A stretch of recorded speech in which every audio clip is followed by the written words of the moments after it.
Baik, Assalamualaikum warahmatullahi wabarakatuh. Perkenalkan, saya Putri Wulandari dengan NIM 60012210009. Di sini saya akan menjelaskan mengenai image quality and noise in nuclear medicine pada tugas kedokteran nuklir lanjut yang diampu oleh Bapak Endarko.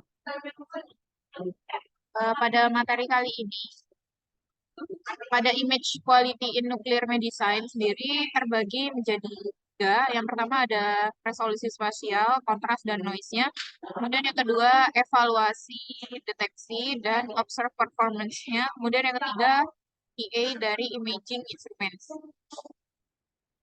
Pada resolusi spasial, di sini instrumen imaging-nya terbagi pada provide sharpness pada detail per image. Kemudian faktor affecting spatial resolution include collimator resolusinya. Ini adalah merupakan faktor pada nuclear medicine-nya. Kemudian sensitivitas dari sistemnya ini merupakan diameter dari kolimatornya. Nah, berikut merupakan gambar dari stationary, perbedaan dari stationary dan 5 mm motion. Untuk spatial resolution, faktor affectingnya resolusinya ini ada intrinsik, di mana intrinsik ini berupa variasi statistik dari foton, energi fotonnya. Kemudian yang kedua, pasien motion respiratornya merupakan cardiac imaging causes image blurring-nya. Kemudian image display pada recording system-nya ini dapat berkontribusi pada resolusi spasialnya. Dan untuk metode pada evaluasi resolusi spasial, ini ada terbagi menjadi kuantitatif dan kualitatif. Untuk kualitatif sendiri, ini berupa measurement dari organ phantomnya, seperti phantom kepala dan lain sebagainya. Kemudian untuk kuantitatifnya ini, bar phantom measurement-nya, di mana ini terbagi dari ada 4 kuadran bar phantom, kemudian ada parallel line phantom, kemudian ada ortogonal. Yang terakhir ada point or line dari spread function-nya. Nah, ini terbagi tadi kan sempat ada ya parallel line bar phantom-nya yang di gambar B, kemudian C ortogonalnya, yang D brain phantom yang lesion simulated-nya, kemudian yang A ini adalah terbagi pada 4 kuadran pada phantom. Nah, pada bar phantom and line spread function-nya ini sangat kecil dari distinguishable-nya karena dapat terdegradasi pada sistem resolusi spasial. Kemudian poin pada spread function-nya ini merupakan parameter dari resolusi spasialnya. Nah, ini untuk grafik dari counting rate profiles obtained on a bar pattern phantom dengan imaging system having FWHM pada resolusi waktu 1,6 menit, di mana itu yang terlihat ya, ada radiasi intensitas dari detektornya, kemudian itu ada total rate-nya, kemudian ada individual bar pattern counting rates-nya. Kemudian untuk frekuensi respon kurvanya, ini merupakan sebuah grafik relatif keluaran dari amplitudo terhadap frekuensi pada audio respons kurvanya. Kemudian untuk sistem general produce-nya ini pada middle range, di mana responsnya itu ada yang rendah dan ada yang pada frekuensi tinggi. Nah, berikut gambarannya itu yang low yang berada di bawah, medium yang berada di tengah atau middle-nya, kemudian high-nya itu high frekuensi pada output relativitas. Nah, berikutnya modulasi transfer function, di mana sesuatu gambar pada sistem ini input pada sinyalnya dalam bentuk spasial frekuensi, di mana merupakan modulasi transfer function dari MTF, di mana kecepatan output, kecepatan cahaya output dibagi dengan kecepatan cahaya input. Nah, untuk C inputnya sendiri ini adalah Imax min Imin bagi Imax plus Imin. Nah, berikut ini untuk yang C input dan C outputnya. Sebenarnya sama, yang membedakan hanya perumusannya. Kalau pada input dia pakai arus maksimum dikurang arus minimum. dibagi arus maksimum ditambah arus minimum. Kemudian untuk outputnya ini dia sama juga, cuman bedanya dia pakai arus output, tapi di sini pelambangannya menggunakan huruf O.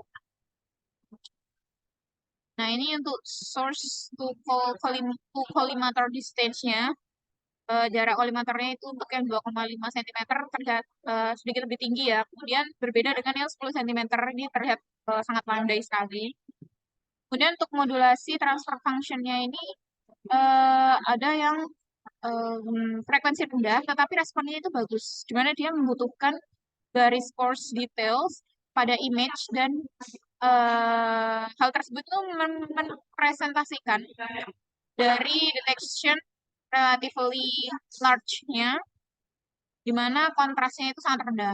Kemudian untuk yang good high frekuensinya ini, responnya ini portrayal-nya itu detail dan perception-nya itu jelas gitu. Kemudian untuk modulasi transfer function, sistem spatial resolution itu dapat dideskripsikan sebagai completely dari modulasi transfer function atau disingkat sebagai MTF. MTF ini merupakan analisis matematik dari poin per garis pada function-nya. Kemudian untuk yang minimum visible pattern-nya ini, frekuensinya itu dapat relate atau sesuai dengan basis spatial frekuensi, di mana menjelaskan bahwa nilainya itu 0,1.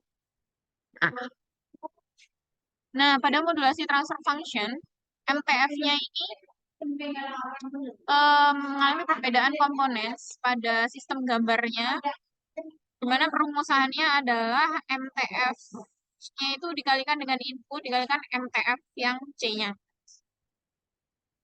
Dan pada MTF sendiri dapat dibandingkan dengan perbedaan pada sistemnya. Kemudian untuk kontras sendiri, kontras dari gambarnya ini mengalami perbedaan pada densitas atau intensitas pada part gambarnya.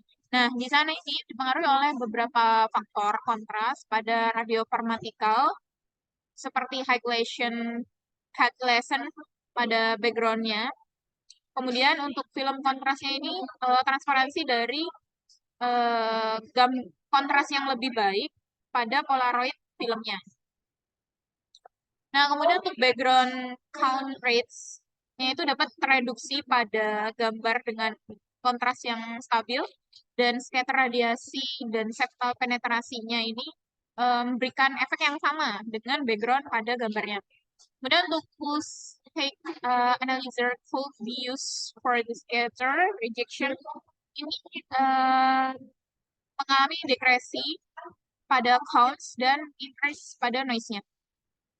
Untuk decrease kontrasnya ini seperti background-nya, scatter penetrasinya, ini mengalami kejelekan visibilitas pada kontras yang pada objek kontrasnya dengan rendah, sehingga dapat memberikan detail pada struktur di gambarnya. Sedangkan untuk scatter and long tails pada split function-nya ini merupakan frekuensi rendah atau limiting high frekuensi pada MTF-nya. Nah, berikut untuk gambarannya, nah mengalami perbedaan ya. Mungkin perbedaannya adalah kalau yang distance, berarti dia ini count rate-nya itu hanya berbentuk kotak, kotak potensial biasa, di mana tidak ada pertambahan RB-nya, di mana RB itu kan background counting rate-nya ya. Nah, sedangkan kalau pada distance yang di gambar B ini terjadi efek kontras pada ruang uniform background pada RB-nya. Pernah juga ini phantom in air dan phantom with overlaying activity-nya efeknya sangat terasa ya pada kepala, ini perbedaannya sangat berbeda sekali. Kemudian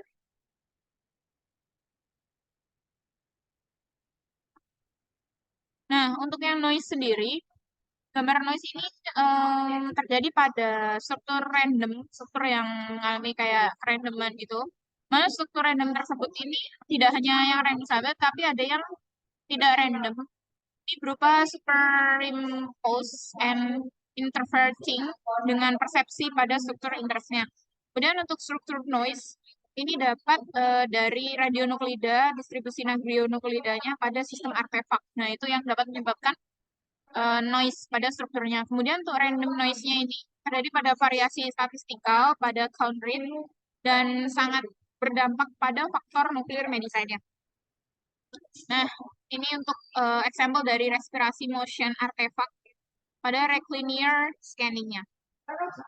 Kemudian untuk random noise, ini sangat relate pada informasi densitasnya. Informasi densitas tersebut mendefinisikan per unit dari area yang terdeteksi atau recordnya. Kemudian untuk informasi densitasnya ini dapat terincrease pada beberapa rate count pada imaging waktunya. Kemudian untuk informasi densitas affects the minimum disable size and contrastnya itu sangat rendah. Nah, ini untuk pergambaran pada 0,24 menit ini sangat berbeda ya dengan 15 menit karena noise-nya paling banyak di 0,24 menit dibandingkan dengan 15 menit. Kemudian untuk noise versus lesion kontrasnya, noise kontras pada ini mempresentasikan standar deviasi pada area recording counts-nya. Kemudian untuk lesson contrast, ini requirement increase as lesson size decrease, jadi tergantung pada ukurannya. Kemudian untuk random noise, ini dapat terdeteksi pada per minimal seperti low contrast listen-nya. Nah, untuk evaluasi pada detection and observe performance-nya sendiri bagi menjadi dua, ada contrast detail studies dan receiver operating characteristic atau ROC. Pada CDS-nya atau CD-nya, phantom ini dapat berupa sebuah objek frame size atau ukuran dan kontrasnya ini menggambarkan perbedaan pada sistemnya, di mana kemudian terjadi randomly image atau randomly gambar mengidentifikasikan kerendahan dari ukuran visible di level kontrasnya. Kemudian untuk useful for comparing the visibility of those large low contrast lesion ini sangat rendah sehingga masuknya high contrast lesion. Untuk receiver operating characteristic RCS-nya gambar mengalami perbedaan pada sistem image-nya berupa teknik pada tes. Mana kalau identifikasi positif atau negatifnya ini mengalami 4 level pada confidence. Dan true positive fraction, kemudian false positive fraction, kemudian ada perhitungannya. Di RUC ini kurvanya true positive fraction itu terhadap false positive fraction. Jadi yang kebenaran dengan yang salah, maksudnya benar mana yang tepat dan mana yang salah itu yang kurang tepat itu nanti dibentuk grafik kurva sehingga terlihat nanti perbedaan plot antara TPM versus FPM. Kemudian untuk quality control testnya, operational check and acceptance testingnya ini berupa uniformity, keseragaman spasial linearity-nya, kemudian resolusi spasial, rate response-nya, kemudian sensitivitas pada sistemnya, dan energi resolusi, serta lain-lain. Kemudian untuk quality control pada testing methodnya ini menggunakan common source yang terlihat ada di sini, di mana itu merupakan intrinsic dan extrinsic pada sistemnya. Kemudian untuk acceptance testnya, ini semua parameter dapat dimasukkan ya datanya untuk sebagai referensi pada operational check-nya. Kemudian untuk acceptance testnya ini sangat komplikatif, kemudian hal tersebut dilakukan tes secara rutin dengan operational check-nya. Nah, ini untuk tipe rekomendasi dari kualitas frekuensi. Di mana untuk daily ini berupa ukuran, CRT-nya, membersihkan lensanya, kemudian perhitungan sistem sensitivity-nya. Kemudian untuk yang pengecekan mingguan ini berupa resolusi phantom-nya, kemudian ada performa dari multiformat dari kameranya. Sedangkan kalau yang semi-annual bisa dicek bisa tidak, itu berupa energi resolusinya, kemudian ada multiple window-nya dan sebagainya. Kemudian untuk quality control programnya ini, teknologi fisiknya ini sangat responsibility, di mana quality control program di PEN-nya ini dilakukan secara individual oleh beberapa institusi, di mana itu seperti menggunakan standar NEMA. Oke, sekian penjelasan dari saya. Apabila terdapat kesalahan, saya mohon maaf. Wassalamualaikum warahmatullahi wabarakatuh.